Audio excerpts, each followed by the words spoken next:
And have you ever thought for 1 minute, just 1 second, that I'm specific in what I'm doing? That I'm telling the stories the way that the audience wants to see it? Don't worry about it. I got this. And that's why the show is #1.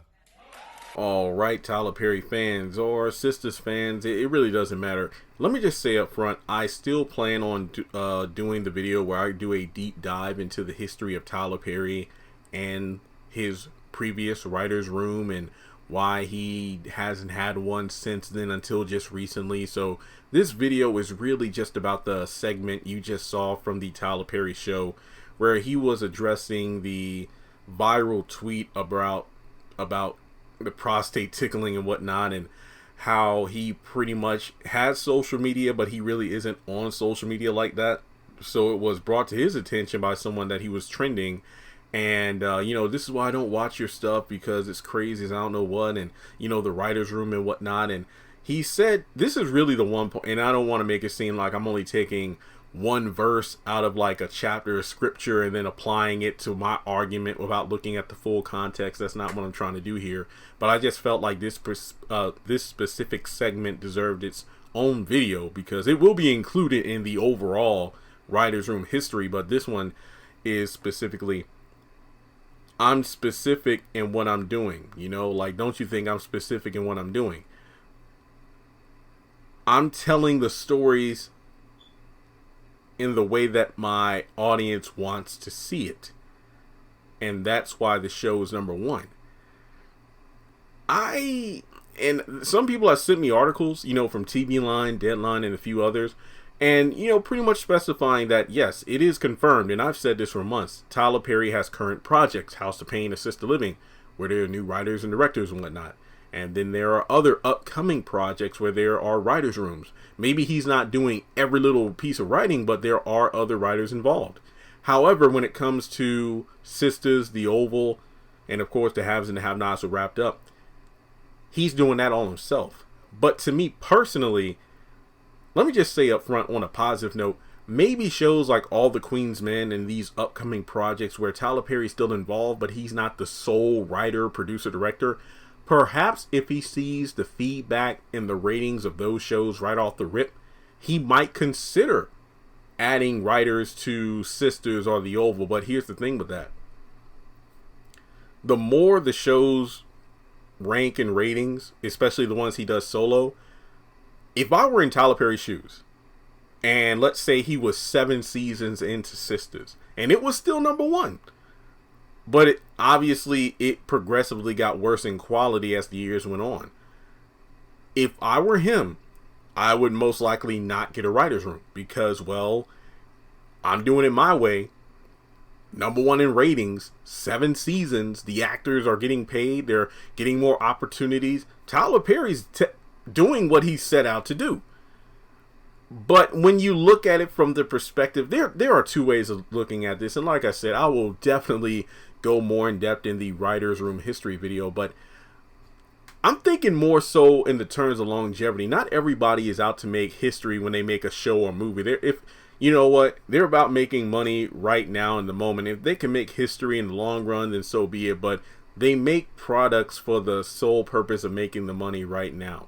And not to mention, sure, Sisters is something that he'll do solo, but perhaps because of the success of Sisters or the success of Oval and the success of other projects that he does solo that will go high in ratings, that actually allows him the opportunity to work on or create other projects which introduce writers' rooms and whatnot. But more to the point of this statement, I'm telling the stories in the way my audience wants to see it. I would have to disagree, because let's be honest here. Fans wanted to see Candace and Charles together, but look what happened. They never met up again after they talked on the phone. They mysteriously were absent from the events of Candace being abducted and murdered, and there was never a conclusion to the Haves and the Have-Nots. And look at the Final Temptation special. Everybody and their mother kept saying, Charles and Candace, Charles and Candace. And then that one fan at the very end of the special was like, Tyler Perry, we're going to have a little talk if Candace and Charles don't get back together by the end of the series. Essentially meaning, they better have a happy ending. And obviously they didn't. If Loving You Was Wrong, look at how that series ended.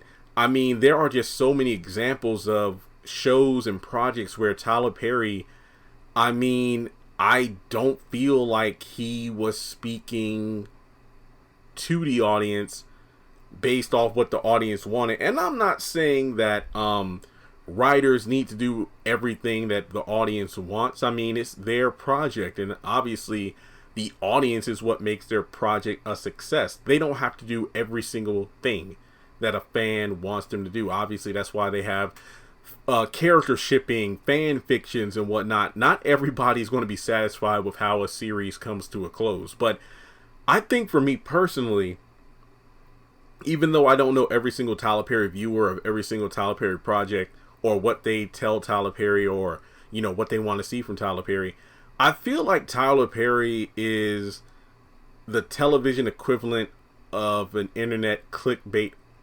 master. Someone who, and I've said it time and time again, he is the king of cliffhangers.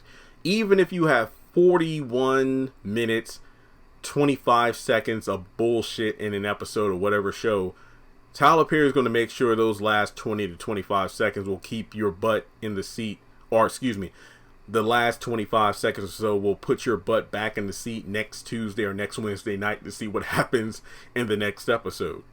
But the thing about it is, Tyler Perry has a lot of, you know, oh my gosh moments throughout an entire series. However, when it comes to the ending, it's just a thrown together mess for the sake of ending the show. And the sad part is, not everything gets resolved. A lot of things just, oh, this happened and that's the end of the series. So the thing about it is, should we be more upset at Tyler Perry for, and I hate to use this without sounding entitled, giving fans what they want in the projects that he puts out? Or should we really blame ourselves for tuning into these shows and movies, helping them become number one, helping them gross millions in the box office, just so he can create more mediocrity? Yeah, ever think of that? But really, when it comes down to it, yeah, I disagree when he says I'm telling my stories in a specific way that the audience wants. Now, don't get me wrong. He's clearly talking to some audience, because his shows wouldn't be number one or get over 1 million views per week if nobody was watching them. It just seems like in the craft of his storytelling method, there could be some tweaking. I honestly have said this because I've taken polls. I have the comments to prove it. Season 3 of Sistas is not being well received. I mean, the ratings are there, but they're not as high as season 2. The mid-season finale did get over 1 million views. Actually, let me just double check while I'm recording this video. And while I'm doing that, make sure you take a moment to hit the thumbs up button to show you like this video, and hit the subscribe button to help the channel reach 200,000 subscribers by the end of 2021. Yeah, looking at season 3, only technically 3 episodes so far have actually reached 1 million plus views. That was episode 5, Being a Boy, and then episode 10 and 11, Run Tell That and Unlock It, both getting 1 million or 1.1 million views that particular Wednesday night. I mean, the ratings are still good now. The lowest rated episode is a 0.85, which is honestly really good. It's just that consistently the ratings aren't as high as season 2, which had a good number of episodes over 1 million. I just feel like the fan feedback, it's understandable Zatima didn't get back together right away. You have to work for it. I have an entire video that's coming out called Is Zatima in Game? And that's going to be pretty much talking about the history of Zatima, how they've gotten to where they are now, and what the future may hold for them. And to be completely honest, if they'll even end up together. It just seems like, with Zatima being the mainstay of the Sistas franchise, as far as I can tell amongst fans, Zatima is the only reason people watch. And you know that's the fact when people are pissed off on Twitter because, wow, we only got 3 minutes of Zatima while we got like 20 minutes of Andy and Gary and 7 minutes of Danny being unsure about Preston and Sabrina's indecisive ass. So I just feel like we're not going to see Zatima get together quick, because if you do, then what story are you going to tell? Seriously. The Sistas is about relationships, ups and downs. And I mean, how are you going to have a show where there are no ups and downs? Sure, let's say Zatima is doing high and mighty in one corner of the show, but you have 4 other characters who are still making the same mistakes they did in episode 1. So it's not going to work. I think for me personally, Diary of a Mad Black Tweeter, which I'll do a full video on, I think that was something I love to see because, like Tyler said, he doesn't really stay online, and, well, why would he? Because of the fact that, obviously, he pays more attention to the ratings as opposed to Twitter. And if the ratings are up, why should he even, implement what Twitter's saying? My opinion is picking some of the positive tweets. People like me who do these videos, who put out posts on Instagram where I talk about things that I don't want to use the word hate, but I feel like could be done better. Someone who points out something that is an obvious thing that tarnishes one of his projects, but also points out how it could be done better. And yes, I'm not the billionaire. I'm not the one with the studio. I don't have any experience in the field, but as a consumer of the product, I feel like, hey, I'm not forcing you to say this character should be with this character, but here's a more compelling way of telling the story or something like that. So I feel like with me, obviously, I'm a 29-year-old black male, so I'm most likely not the specific demographic of Sistas, but I feel like I get something out of the show. I feel like obviously I relate to that show more, but Sistas does have things that I feel like definitely stand out to me in how I interact with women. However, as a fan who is 2.5 seasons into the show, I definitely have noticed that there has been a decline in quality. Seriously, when I look at episodes 1 through 11, I don't think there are 2 or 3 episodes I could definitely say I would rewatch again, because most of it is just fluff, it's repetitiveness and annoying. But that's just my opinion. So I feel like so long as these shows are number 1, Tyler Perry isn't really going to change his formula. But then that leads to the even bigger question, should he even change at all? Like I said before, in terms of this being a beloved show as the years go by, he should definitely tweak a few things to make it more higher in quality rather than quantity. But that might be its own separate video, because I really just sat down and thought about it. Damn, this show hasn't even been out a full 2 years yet, and we've already gotten almost 3 solid seasons. By the end of the year, we'll have 3 seasons in the book.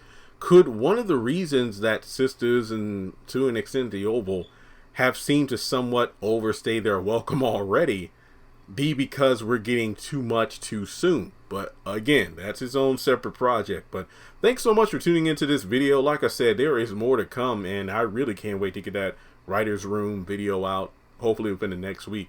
Thanks so much for tuning in, and I'll talk to you soon.